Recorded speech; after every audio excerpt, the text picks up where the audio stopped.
Hello বন্ধুরা, আজকে সন্ধেবেলা বানিয়েছিলাম সুজির একটা জলখাবার। তার জন্য একটা ছোট প্যাকেটের সুজি নিয়েছিলাম আর একটা গাজর গ্রেট করে রেখেছিলাম কাটারে।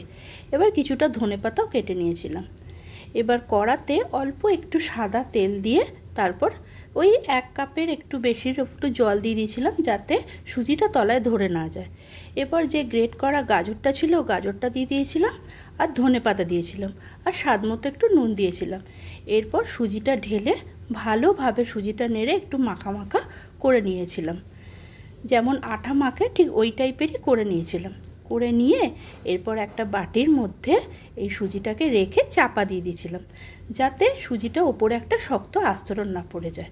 এবার কড়াটা ভালোভাবে ধুয়ে কড়ার মধ্যে সাদা তেল দিয়ে তার মধ্যে একটু সাদা জিরে ফোড়ন দিলাম।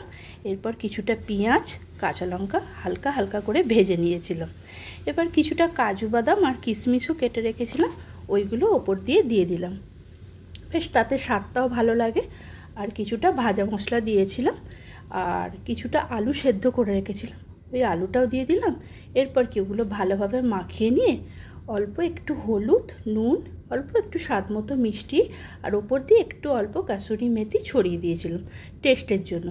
এবার ভালো করে আলুটা ভালো করে মেখে নিয়ে ওটাও ঠান্ডা করে তারপরে এইবার যে সুজিটা আগে মেখে রেখেছিলাম ওইটার মধ্যে এই আলুর পুরটাকে দিয়ে ভালোভাবে গোল গোল করে ঠিক আলু ভাতের মতো দেখতে হয়েছিল ওই রকম টাইপের করে নিয়েছিলাম।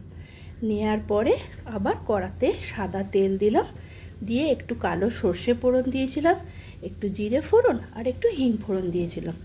দিয়ে ভালোভাবে যখন গন্ধটা চলে আসলো আর অল্প একটু গুঁড়ো লঙ্কা দিয়ে ওইগুলো হালকা হালকা করে ওই সুজির যে গোল গোল করে রেখেছিলাম ওগুলো হালকা হালকা করে ভেজে নিয়েছিলাম। আর তখন গ্যাসটা একদম লোতে করে রেখেছিলাম যাতে বেশি পুড়ে না যায়, ওটা হালকা হালকা ভাজা হলেই ভালো লাগে। এইবার যখন হালকা হয়ে ভাজা হয়ে গেল এবার বাটিতে সাজিয়ে নিলাম। কেমন হয়েছে বলো।